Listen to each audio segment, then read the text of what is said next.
Hey y'all, and welcome back to another new video. Today I'm continuing on with my series on the global wizarding war. So if you are not caught up with this series, if you haven't watched the previous videos in this series, definitely go check those out so that you're all caught up. And make sure you like this video if you enjoy it, and make sure you're subscribed to my channel, ring that little bell notification so you know when I post, and make sure you're following me on all my other social medias. I'll have them linked down below, and check out my Etsy account. Okay, so without further ado, we can jump right into the video. We are talking about the infiltration of the French Ministry of Magic today and the battle at the Lestrange family's mausoleum. So remember that they just murdered Irma Dugard, Credence's nanny. So Tina and Newt meet up after this, and they'd actually been hoping to find Credence first, but they got there too late. So then they use disguises to infiltrate the French Ministry of Magic. Basically, they want to learn inside information, and they do. While they're there, they learn that Grindelwald was planning a rally in Paris. And so, so that's happening in Paris. And meanwhile in Scotland, so remember that's where Hogwarts is, ministry officials arrive at Hogwarts. So these include Theseus Scamander, who's Newt's brother, Letta Lestrange, who is Theseus's fiance and Newt's childhood friend, and both of them are head Aurors, as well as Arnold Travers. Remember, he's the head of magical law enforcement. Okay, so they were in Scotland because they're trying to recruit Dumbledore, who is the Defense Against the Dark Arts teacher at the time, to help them defeat Grindelwald. And Travers doesn't really like Dumbledore for whatever reason, and he's kind of annoyed by now how much everyone else loves him. And he's actually really annoyed by how much Theseus and Letta and the other Aurors that came with them are like looking up to him, how much they respect him. But a lot of them had gone to Hogwarts themselves and had Dumbledore as a teacher, so they really looked up to him. But Travers puts this aside because Dumbledore has a lot of the skills that they need to defeat Grindelwald, so he's like kind of trying to be nice, even though he doesn't really like him. But Dumbledore refuses, and he wouldn't tell them why. Obviously, he can't because of the blood pact. Like, obviously, no one knows that. So Travers gets furious at this, and he's like so mad at Dumbledore, and he decrees, and he's a ministry official, So he decrees that Dumbledore is not fit to teach Defense Against the Dark Arts and shouldn't be able to. So I guess he essentially fires him, but immediately Headmaster Dippet just hires him to teach Transfiguration instead, and then also makes him a deputy headmaster. So Dippet was not having it. So then at the same time, Dumbledore and Letta have this heart-to-heart. So she had him as a teacher when she was a student. And he tells her that she's better than most of her family. So remember that Letta is a Lestrange, and her family is historically pure blood supremacists. I got some questions about how she would be related to Bellatrix. They're probably distant cousins. Because remember that Bellatrix is a Lestrange by marriage.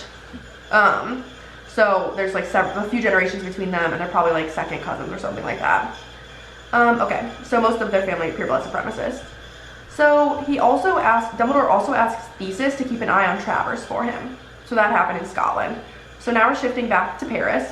So in Paris, Grindelwald holds this huge rally at the Lestrange family mausoleum, which is where rich people get buried, I guess. And it's in I'm gonna butcher this, the Père Lachaise cemetery. I don't know, some cemetery in Paris. And thousands of people attend, and many of them are young and idealistic. And he gives this super rousing speech. He's very charismatic. So he gives this super rousing speech, super inspiring. He's a fascist. And what he did know, but the Aurors had secretly infiltrated his rally with the intent of trying to capture him. But Grindelwald had somehow found out that they were there, and he made it clear that he knew they were there. He literally said out loud in his speech, the Aurors are here, and they have plans to attack me. And he asks the Aurors to join him and switch to his side, saying that his crimes were not crimes, but actually necessary actions for the good of wizardkind. So once again, as we talked about a few episodes ago, you can probably see some Nazi overtures there. So he commands that his followers disapparate from the scene, but I guess he asks his inner circle to remain, because they don't, not everyone there disapparates. But he wants to confront the Aurors alone, or him and his inner circle want to confront them alone. And so Theseus tells the Aurors to attack, and Grindelwald basically immediately sets this circle of enchanted fire around him using the Elder Wand. And his followers, he basically made his inner circle followers walk through it, and if they were truly loyal to him, they would survive, and if not, they would die. So Vinda Rossier, so that's another family that has just always been trash, I guess, because Evan Rossier was a Death Eater.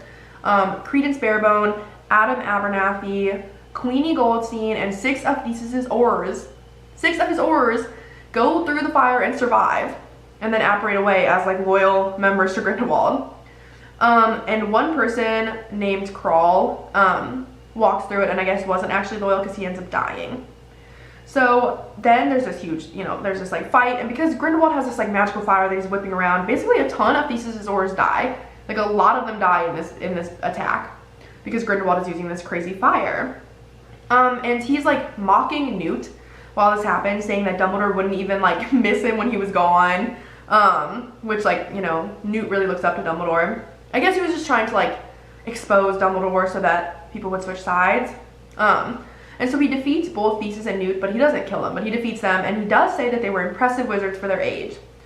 And basically, Letta Lestrange demands that he leaves them alone. And Grindelwald offers her a spot in his ranks because he knows all about the Lestrange family and their usual supremacist beliefs, and he also knows that she's a very talented witch. But she refuses, and so he whips his fire at her and kills her. And so he's like actually really mad that she turned him down because he really wanted like someone as talented as her in his ranks. So he releases this crazy fire all over Paris and lets it run rampant. And says he hated the city anyway, and then just like disapparates away. And so the remaining Aurors, the ones that survived, meet up with Nicholas Flamel, because he's French, I guess, so he knew what was going on.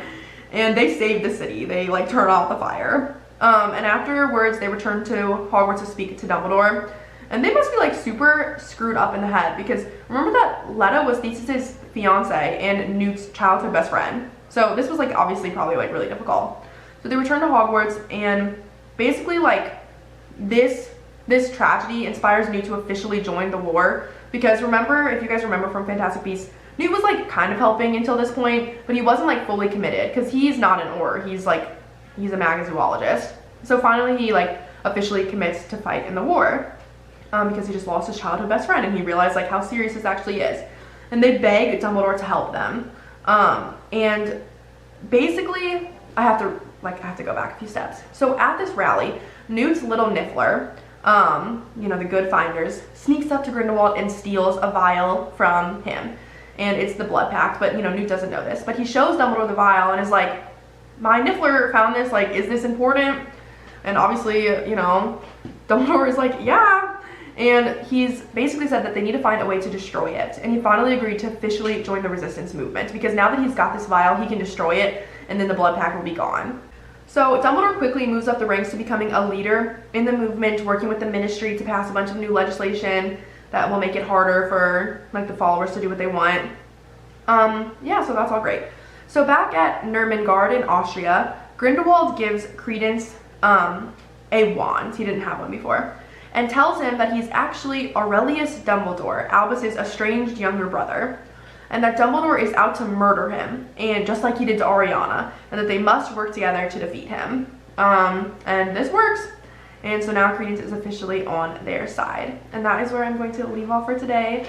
Come back in a few days to get the next segment of the story. And if you enjoyed this video, definitely please leave it a like. And until next time, bye y'all.